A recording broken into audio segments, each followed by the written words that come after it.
On today's show, Westbrook or Chef Curry, who would you choose to build a franchise around? in Worst of the Week, another question. Could an NCAA team make the playoffs in the Eastern Conference? And TGIF will count down the top 10 plays from the past 7 days. It's Friday, March 27th. The starter starts now.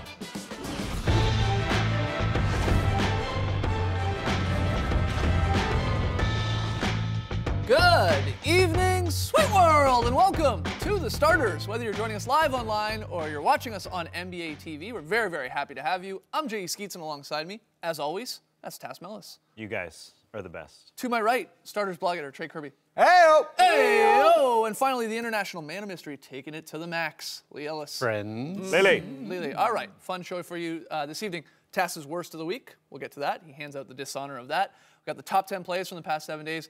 And we'll get to the unfortunate news regarding Kevin Durant, which we just learned today. But let's start with something fun until we get to that. And it comes from ESPN. Jeff Goodman of ESPN. He asked a group of 25 players, coaches, and executives to rank the NBA's point guards 1 through 30. And here are your top 5. And we're going to really focus on the top 3. Westbrook just edged Steph Curry in terms of total points. He had 13 first-place votes. Curry with 9 first-place votes. Chris Paul coming in third with just 3 first-place votes, and then you see Irving and Lillard there. Because of this survey, they've had a lot of fun on ESPN. We're gonna have it here, and I know you guys will chime in. The question of who is really better between Westbrook and Curry, and I like to form the question as if you were if you were building a franchise today, who would you rather pick, Westbrook or Curry? I mean, we had the same discussion 7 hours ago on our podcast. I was torn then. I'm still pretty torn now. Still torn. I would still pick Curry, but it's oh so close. And I'm surprised that the front offices ended up picking Russell Westbrook, because I think if you're picking a total package, you pick Steph Curry right now. If you're picking Russell Westbrook, I think you're sort of going on potential a little bit. That's true. And that he becomes a better player. He can make his teammates better, I think, is what you're banking on, because Curry is a better package right this second. And the other thing with Curry for me and why he would be my choice to start a franchise is because he has been a #1 guy for a while. Russell Westbrook is filling in as a #1 guy, if we're being totally honest, this year. It's because Kevin Durant's been out for quite some time, and people are getting to see Westbrook flex his muscles. Curry has already done it, and I just think that the way he shoots the basketball is the most important thing. You got to make shots to score. Yeah. And he can make a shot from anywhere on his half of the court, and that opens your offense up, and you have an immediately great offense. That's why it is a fun debate, because they're such different players, the way they play. I mean, obviously they're both point guards. That's why we're having it. Which point guard would you pick? And we'll get to Chris Paul too, because I think you can make a case. Maybe his age hurts him a bit, but they're so different. The way Westbrook attacks, and obviously his maybe, and we can get into defense, but the way he just attacks the rim and the way Curry can just, like you said, pull up from 30 feet and just shoot you into a game. And as simple as that. And I think that's part of the reason why he got so many first-place votes. Coaches, personnel, whoever it is, they want a guy who just non-stop fights for every single possession on both ends of the floor. And that's not in any way to say that Steph Curry doesn't defend or anything like that. It's just that Russell Westbrook, you feel he's out there giving 100%, using every single drop of his athleticism and his basketball IQ to get everything he can out of his body. I mean, if you were to look at these guys and play them one-on-one, for example, Russell Westbrook probably has an advantage because he can back him down. He's a bit bigger, a bit stronger. But obviously, Steph Curry has got the handles. He can shoot from anywhere and knock it down. You're not losing either way, whichever player you get. Russell Westbrook, perhaps a little bit more unpredictable. But then Steph Curry, I mean, he's got that shot, but he's a little bit smaller as well. So Do you eventually lean towards Curry? Yes. I mean, I don't know. I don't know which one would sway me, because they both have such strong games and they bring so much to the game. I guess I'll go Answer with the question, Westbrook. I don't know. As far as the future goes, flip-flop, like 30 seconds. as far as the future goes, I think you have to bet on Curry, though. #1, because he hasn't had as many surgeries as Russell Westbrook. But he has got those ankle concerns. I know that's been a long time ago. Yeah, but I think Russell's are just a little bit more prominent. You definitely have to worry about Curry's ankles. And then secondly, Trey brought this up today. Curry plays more of a floor-bound game. He'll probably play a little bit longer in this league. He just doesn't rely on athleticism as much as Russell Westbrook does. So, yes, I understand GMs looking at Russ and saying, man, I love this guy's attitude. Play in, play out. He brings that athleticism, but is that going to last until he's 40 like Curry's shot will? I think that's a fair question. But who's better defensively out of these two guys? I think it's Russ. Russ makes mistakes. And we. He yes, gambles a lot. He goes for gambles. steals. He Yeah. gets a lot of steals because he's always gunning for steals, but you'll see he just gets lit up on the other side too. He's given up huge games to guys like Aaron Brooks, Isaiah Cannon, Jordan Clarkson, who are kind of not really impressive players, but they come in, and Westbrook is trying to fly around and do everything on the court that sometimes he just forgets about the man he's sticking. He's great as a ball hawk, but maybe not as great as a man-to-man defender. Yeah, I think most people they look at the two guys and go, well, look at Westbrook, and then you look at Curry, obviously a lot more thin. You think Westbrook really is the better defender, and look, you can make a case, but I'm with you on Team Curry, especially defensively here. He's on the best defense in the league. Yeah. I know he has other great guys around him in Bogut and Draymond Green, but he's solid, man. He is legit. He's improved, especially since he's come to the season, league. yeah. Maybe he was a bit of a joke defensively when he first came in. Yeah. I think he's improved leaps and bounds. I think that work with Ron Adams has really helped him. He's shown him how he can use his IQ on defense and not get caught out as much. Come over, help, get those steals. He puts his hands up like you see right there on defense, which a lot of guys don't do, and that makes a huge difference, just getting deflections and getting in guys' line of sight. Prior to this season, so maybe I would have chosen Westbrook there. Again, it's very hard because neither of these guys are super elite defenders, but they're both very, very capable defenders. I love the way Curry digs down on a double team. He really helps out on the post. But I think, part of defense, especially at the point guard spot, is just recovering. You're going to get beat at the point guard spot. But if you recover and work your butt off on the defensive boards and just bother big men, that's a huge part of being a defensive point guard. And I think Russ does that a little bit better. He just recovers a lot and gets in there, gets his nose dirty and plays defense that way and gets on the boards and on the glass and just fights sort of like a three-man does, the way he fights and throws his body around. So I'd give it the edge to him, although he does tend to gamble sometimes. And it is part of defense, though. You've got to sometimes take those gambles, That's how you have to unsettle other offenses, They don't know where you're coming from. Doesn't always work, but that's also a part of it. If we're talking defense, I think this is where you then maybe try and make a case for Chris Paul. Because Chris Paul is better defensively than both of these guys. No doubt. I mean, you see numbers where it just says that people don't even want to shoot against Chris Paul. Yeah. Because he's all over them. They just get rid of the ball. And first off, they don't shoot well when he's on them, but they don't even want to shoot when Chris Paul's playing. Is it because of Chris Paul's age, though, that you really don't consider him? If, again, you were building a franchise as of today and you put Westbrook and Curry above him, or can you make a case? Yeah, I think it's just because he's turning 30 in a month, basically. Other than that, he obviously offensively and defensively, and he can do everything. The one knock I would say is that you have to play Chris Paul's way. He is going to go out there, he's going to dribble the ball, he's going to run high screen and roll. If it's the end of the game, he's taking the shot, and I think that that's a little different as a guy like Curry. Westbrook, definitely you're playing his way too, but Chris Paul seems kind of set in his ways, and it's a great way, and it has incredible success, but you have to play that way. If you want to dig a little deeper too into the geeky stats, because sometimes that's what you need to separate these guys. If you look at win shares, for example, Chris Paul comes second behind Steph Curry, and then Russell Westbrook falls a little bit further below those guys. Now, if you look at plus minus and box scores, Westbrook's ahead of them. But this is one way to sort of gauge how they impact their team and how they impact their performance. I don't know if you want to use this as like the hard and fast rule, say, well, look at stats, because we know that doesn't always translate to the story on the court. But Chris Paul has been a very consistent player throughout his years, that his teams are always fairly competitive. You never see a Chris Paul team really get smoked for the whole season. And that's, that sort of starts with him on the offensive end. 5 years ago, if we propose this question, Chris Paul, oh yeah, no doubt. Correct me if I'm wrong, is probably getting picked. Yeah. It's his age and it's his body. You don't start a franchise with Chris Paul over those other two guys. And those two guys in Russ and Steph are only 8 months apart, which is kind of surprising to me. It felt like Steph is a couple years older. But Russ just has to make his team better, like Steph Curry does. I don't think he does that at this point. I don't think he makes his teammates better. Forget about the double digits assists. It's not what it is. He pulls them up with their competitiveness, though. That is a huge advantage. It is, for Westbrook. and I think you're right. That's why you got a lot of these votes. I mean, it's a fun debate. Let us know. Jump on Twitter. Who do you got? You got Westbrook, you got Curry, you got Chris Paul, or heck, maybe you have Dame or Kyrie. Let us know. Maybe you pull them up. Starters. Pull them right up. When we come back, TAS awards the dishonor of worst of the week. Sorry, LB.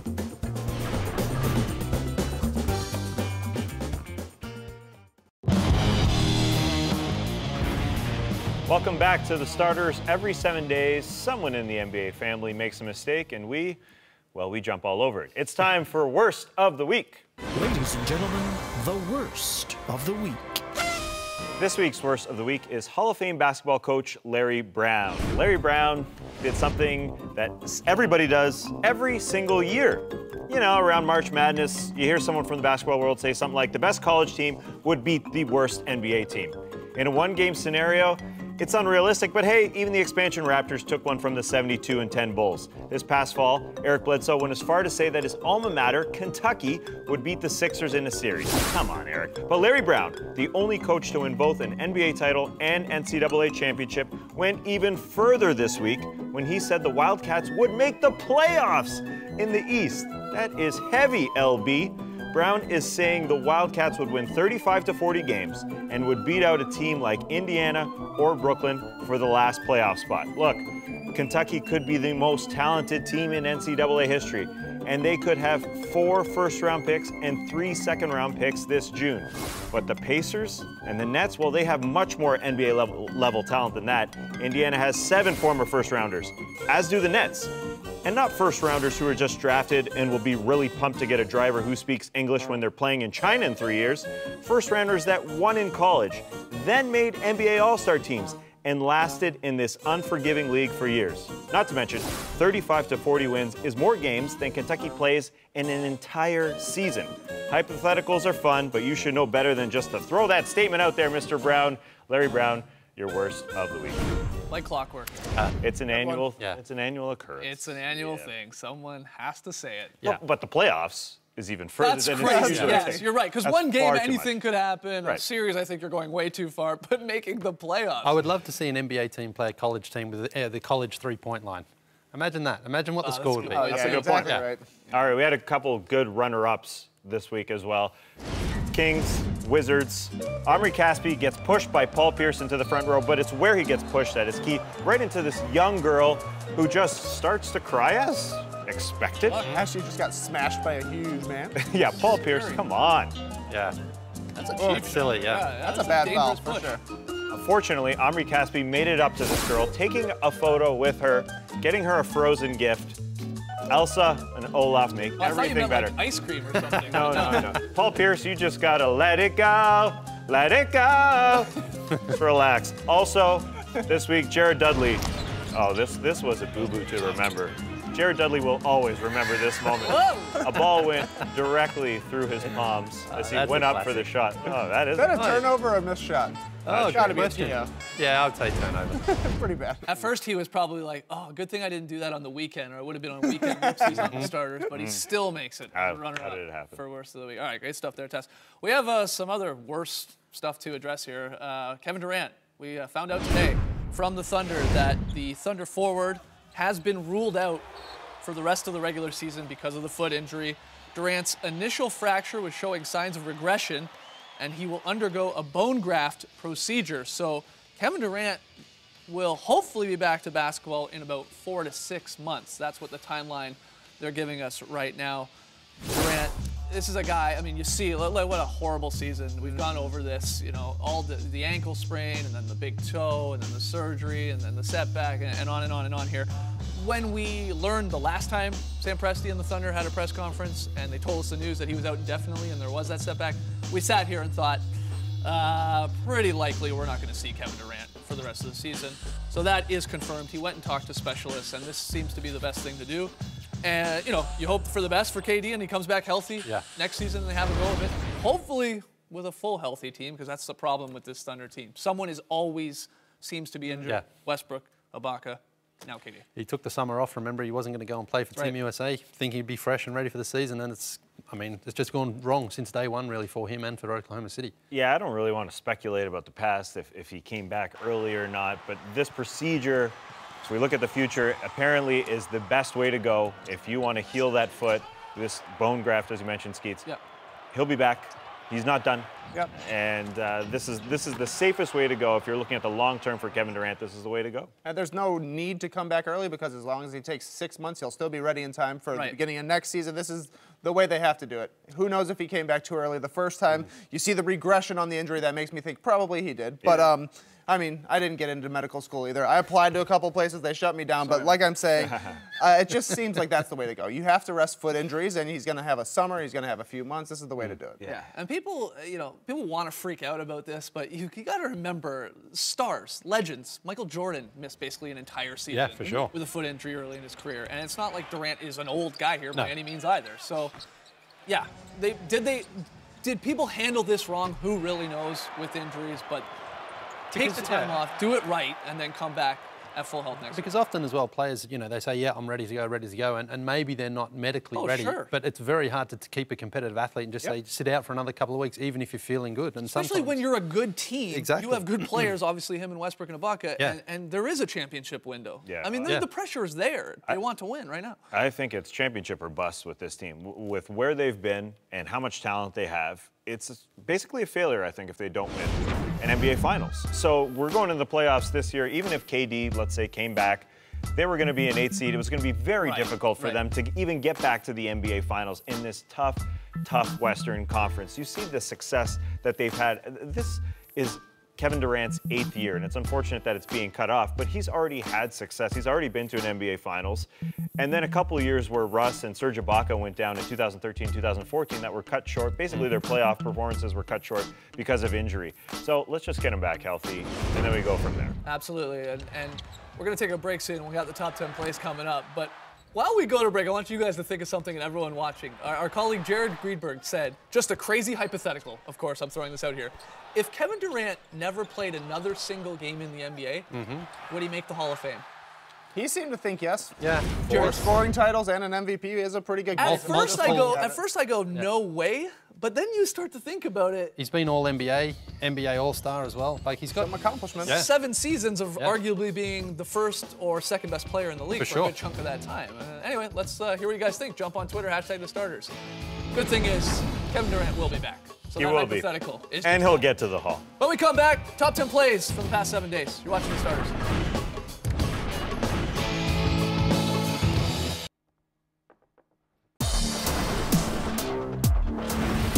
Welcome back to The Starters. It's Friday, which means it's time for The Starters' top 10 plays of the week. I'll guarantee you that this one is better than last week's.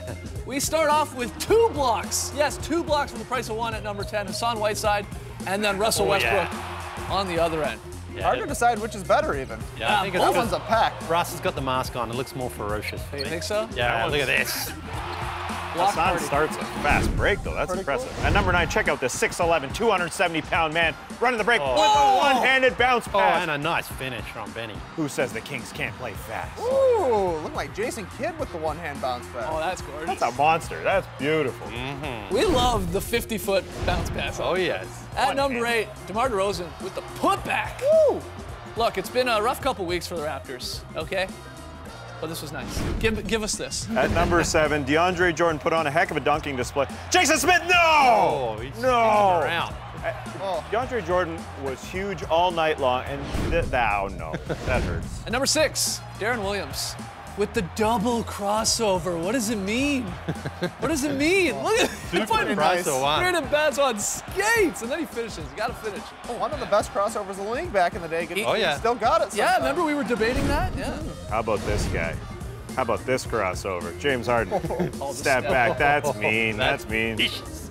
Oh, yeah. Look at the flick of the wrist. That's a lot of moves. That's the shot clock. That's pretty impressive to get a step-back jumper on the top 10 plays of the week. Majority of dunks and blocks. That's pretty, though. At number 4, Derek Williams with a couple dunks. He killed Bismack Biyombo. This is in the running for dunk of the year. Oh, no doubt about it. And then he had a great oop against the Wizards. It was a good weekend, Derek Williams. Yeah, he suddenly had like 3 or 4 great ones. Really big dunks. John Wall is the best in the NBA at this move, the 360 layup. He's looking up. I love that. And he lines up Matt Barnes, who just misses him completely. He looks baffled. Yeah. What? Look at this angle. Matt Barnes goes right. See, I'll give you a cool story. I'll give you a cool story, bro. I once did this in practice against Daryl Smits. Sorry, Daryl. Lost him. At number 2, James Harden. Again. In traffic. Yeah, good week for Harden here in the top 10. Oh, man, on the former teammate there. You ever do that in practice? Let's set the scene for number 1 here. Dying seconds. Jared Bayless gets the shot off. They're down 2. The game is over. No, there's a shot remaining for Chris Middleton. It's gone. What a play from Zaza. Yeah. Save the ball from going out. This looks like their last opportunity, obviously. Yeah. Oh, yeah. 5, 4. Zaza with the save. 2, 1. Throw it up, Chris. I'm about to. Game over. Very nice. Shut it down. Well played. Josh literally just dropped the mic there. But Pachulia, he's just literally trying to save it. Keep it in play, It just yeah. happened to go Yeah. to Chris Miller. Perfect. Yeah. Crazy, crazy plays. Agree, disagree, let us know on Twitter. Hashtag the starters with the top 10 there. Was it better than last week's? Yes. Yeah, that's fair to say. That was an easy one. Unleash the unicorns. Time for the starters fantasy minute. Looking ahead to the weekend, looking at weekend warriors, teams that play 2 games so you can get the most bang for your buck. The Thunder are one of those teams. Yeah, and it's worth trying to grab one of these guys if you can. Mitch McGarry only owned by 4%. Now, look, we know his minutes are a bit spotty, but he can give you double figures in rebounds and/or in points. Anthony Morrow, though, he's another one. This guy is very, very streaky, but you know what? When he gets hot, he gets real hot. And in 16 games this season, he's hit 3 or more three-pointers. So if you can grab him, and he's not that very well owned, only owned by 38%. The other guy, of course, is Steven Adams. Now, that could really depend on Mitch McGarry's minutes, what Steven Adams does. But Steven Adams will be watching the Cricket World Cup final on Sunday because New Zealand are playing against Australia. So there's a good chance he won't get a lot of sleep watching Australia win. Wow. Wow. Wow. What a- Sorry, Stevie. Bold statement there from Lee Ellis. All right. One more break. When we come back, pick and payoff results and Lili's very solid cricket play.